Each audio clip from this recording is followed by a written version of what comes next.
Hey, I'm Brandon White. Jake from Oni. This is Chase from Oni. This is Martin from Oni. Hey, this is Johnny D from Oni. This is JoJo from Oni, and you're geeking out to Gear Gods. This is my rig right now, basically. I'm using this Kiesel Vader 5-string. It's pretty awesome. Zebra wood neck, passive pickups, volume, pickup selector, tone. It's pretty awesome. Going through one of the Axe effects, got a bass tone from the Axe Exchange, figuring out all the things I need, some compression in there, and using the orange OB1 500 as my power amp. Also as like a backup head in case anything with the Axe effects cuts out on tour, and then also this orange A10. Can't go wrong. Great presence, great tone. This is my Dingwall Super P 5-string. And I just had some extra pots put in so I could have a dark glass tone capsule put in, and now I'm able to switch from active to passive and just get a lot more out of this bass. Little hip shot tuner here to go to some drop A stuff for one of the songs. Got to be careful, make sure it stays in tune. And yeah, awesome bass. A little bit 9-volt spot there. Some love from the road. On the Kiesel, I'm using Elixir NanoWeb strings, 45 to 135. And I usually have Groove Gear fret wrap on there for tapping sections, but it slides off the head list quite a bit, so I haven't been using it as much. Hey, I'm Brandon White, and I play guitar on Oni. So I'm going to give you a quick rundown of my rig.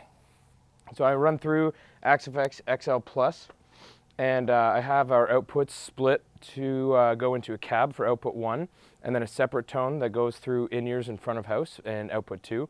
That way we can get the best stage volume possible. And then we also get consistent, clean tones in our ears whenever we're playing. I use the 6160 Fractal Audio cab, and the head, because it's the absolute best I found for our tone. And we matched it as best we could to the album, so it sounds awesome. As far as guitar, I'm using this Kiesel DC800. I've got maple top, ebony fretboard, and this thing is my favorite guitar I've ever played. The neck is really nice and fat, but it feels so flat. So you can shred and fly, or you can comfortably play chords. Your thumb fits around the back beautifully. It has the Kiesel lithium pickups, and they are the best sounding passive pickups I've ever had on a guitar as well. They have so much bite and so much attack to them, even though that there's no battery. They're awesome. Strings, I use a Diodario NYXL, the 1074s. They have a lot of tension, and they're meant for 27-inch scale. And I personally like the heavier strings that have a lot of tension. It makes it a bit harder to bend, but you get a much heavier tone when you're really chunking into it. So the 44 Magnum power amps are what we use to power our orange cabs. And they're super small, compact, and they get the job done perfectly for what we need. They put out lots of power and the same size as a little stomp box. So playing live, I use the chicken picks. I use the Badass 3 2.0. I really like these because I find I have a heavier hand and they last a lot longer than normal picks. I've had this one I've been using for about like 3 weeks now, and there's barely any wear on it. And the tone sounds great. It doesn't sound as harsh when you're digging into the strings. So these guys I was shown by Glenn Fricker from Spectre Media, and as soon as he gave me one to try out, I just madly fell in love with them. So I highly recommend chicken picks. Hey, this is Martin from Oni, and we're going to check out some of my guitars. So I'm going to be using these Strandberg guitars on this next run with Children of Bodom. This is the Bodom OS 7, and it's got the EMG 707X pickups, the active ones in there. It has the famous Strandberg Endurneck and the fan frets, and that's what makes this guitar super special. It's just a flame maple top. Same goes for this one. This is the exact same one, it's just a different color. But I really love these guys, so I got 2 of them. And they're super sweet. The strings are Diodario NYXLs, the 9 gauge with the 60 on the bottom. and they're amazing for riffing. I love the EMGs for this guitar. It really makes sense. And then I have a Kiesel too. Let me check that one out. So this one I jam for all the more like shreddy stuff. This one's modeled after the CT7 that they have. I have the zebrawood fretboard. It's all mahogany, so it's got super warm tones. The K14 Kiesel direct mount pickups, and they sound monstrous. Yeah, and it's all gold hardware, which makes it look super sick too. So I'll usually use this one for the more shreddy songs, because the frets are just normal. They're not fanned. Where I find, for me at least, the fan frets are just better for more like riffage, I guess, less lead, shreddy stuff. So those are my axes. Let's walk over to the rig, and then we'll get nerdy with some tones. All right, so this is my guy right here.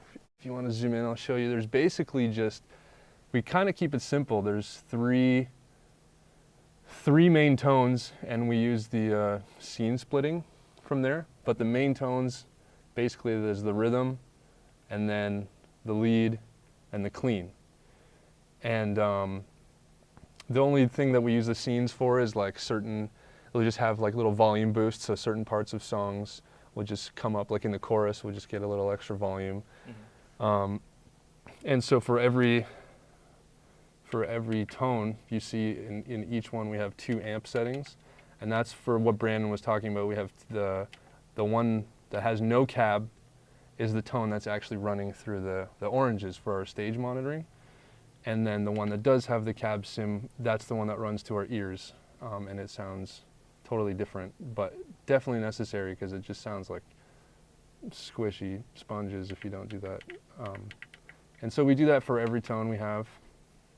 And this 6160 is what I'm using, try to emulate what was done. And that's basically it. The clean is the CA3 Plus, and I just use a little bit of delay and reverb on there. It's a really, really simple setup.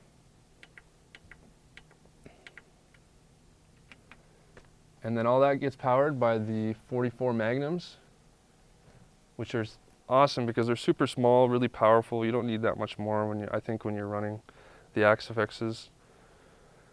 And that's pretty much it. That's stage right. Hey, this is Johnny D from Oni. I'm just gonna give you guys a rundown of my live rig. So let's get started here. So this is the main piece. It is just a typical MIDI controller, just like a keyboard, but so it's essentially built like a xylophone, traditional marimba, which is what I got my initial training on. And the difference between this controller and some of the others is that the keys are actually made of wood and like a marimba, right? So you kind of get the same feel. And the only difference is it doesn't have the split level keys, and all the keys are the same size as opposed to, you know, your regular instruments. So essentially, there's little trigger chips underneath each key, and they trigger a MIDI signal into our rig. Nothing too crazy going on here. I use regular marimba mallets, Mike Balter 14BB. Doesn't really make a difference which mallets you use. I mean, I would still recommend yarn so you don't ruin your keys, similar to a marimba. So, because it's not exactly like a keyboard, because your hands are busy with the mallets, there's no mod wheel, pitch wheel, and such, right? So if we come down here,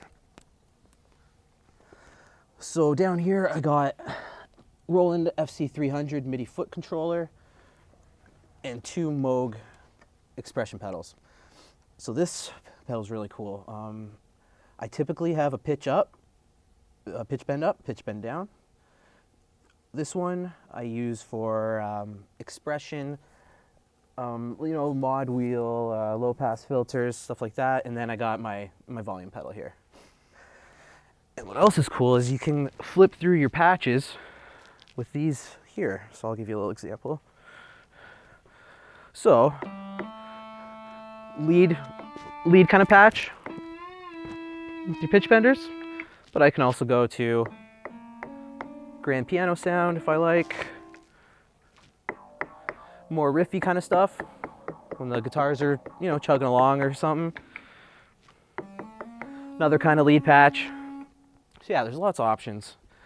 And another cool feature here is, because it's not an acoustic instrument, but you can still play with velocity and sensitivity with MIDI.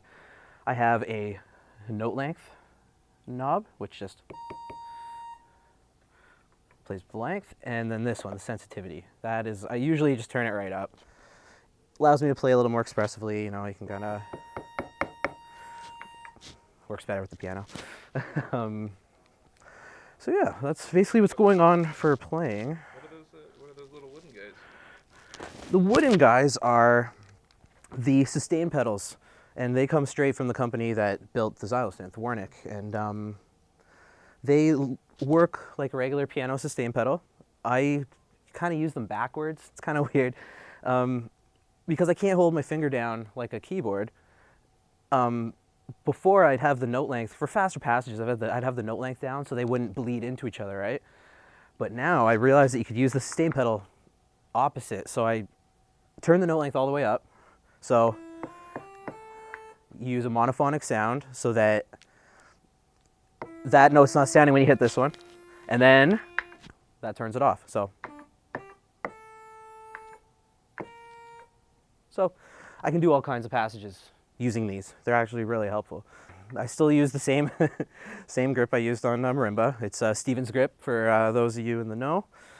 And I find it just allows more for the kind of playing that I do in this band. It's really, I did a little cross grip in school, but I prefer this one. And again, keeping it as similar to a regular marimba as possible.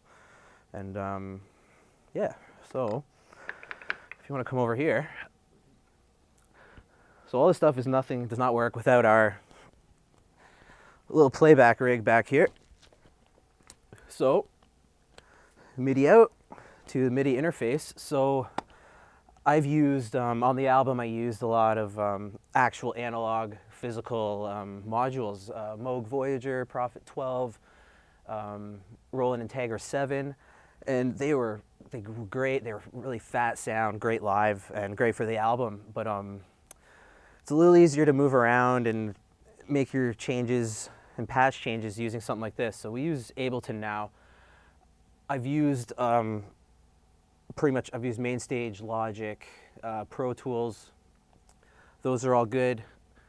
I find this Ableton's been great for live because we can not only are my patch changes in here, right there, but all our backing tracks, click, slates. It really just keeps the whole thing together. It's really reliable, and I like that. With the real modules, I was actually doing the patch changes manually with my foot, with the foot switch, right? So the foot switch is great, and those programs are great too, but Ableton's really been the difference maker for me. So we're just using the iConnect MIDI. Just your typical AB outs to our computer. My MIDI ins go in the back, and also the XFX for Martin and Brandon also go into there for their changes. And yeah, it's a straight ahead MIDI interface, right? Like nothing crazy. But again, I've had no issues, so that's cool. And yeah, and then our Mo2 MIDI interfaces here. And yeah, that's pretty much it. How's it going, guys? Gear Gods. Jake from Oni, lead singer here. My microphone, I dropped it just a second ago. It's pretty good. Sennheiser MD5235, wireless. Little beauty here. That's where I do all my clean singing and screaming. Weapon of choice. Make sure to catch us on the road with Children of Bodom on the I Worship Chaos tour. Our album comes out on the 25th of November. Iron Shore, pick that shit up. Yeah, what's up? I'm Joe from Oni, and this is my kit. So we got a Sonar Pro Light Series kit here, 10, 12, 14, 16. with a 20-inch kick and a 16-inch Steve Smith signature snare drum. Love the 20-inch kick, really punchy. And then all Zildjian cymbals, we got 14-inch custom A's, 13-inch K's, darks, dark hats, these beautiful. And then just our little splashes. Have a little stack here with a custom bell that I have from home. It's actually a Zildjian ride cymbal that was laid out, just the bell. Then we got 17, 20, 18, and it's the Sweet Ride, the 23-inch Sweet Ride. Pretty sweet. And then the ultra hammered inverted volcano bell, China. All DW hardware, using Vickford sticks right now. And I love these pedals. They're the Trick Bigfoot pedals, Pro 1Vs, direct drive, longboard. We're using a Roland Roland RTK 30, I believe, kick trigger with the TM2 module. Kick trigger's right here, and the module is all in our Playback rig, which is pretty awesome. On the tops here, we got the Evans EC2 clears, the new level 360 line. We got the power reverse dot on the snare. You got the EMAD 2 on the kick. And on the bottoms, we got the G1s, Evans G1s. It's good shit. Yeah, so this is the kit. I love it. I love playing it. I love the low profile. I love the slightly shallow toms. Just helps you set them up nice and flat. And you know, working with Matt, it's been really easy, just kind of getting everything set up, you know, real tight and nice. And for me, as you can see, this guy goes through a beating every single show. Replacing him. But yeah, this is the kit.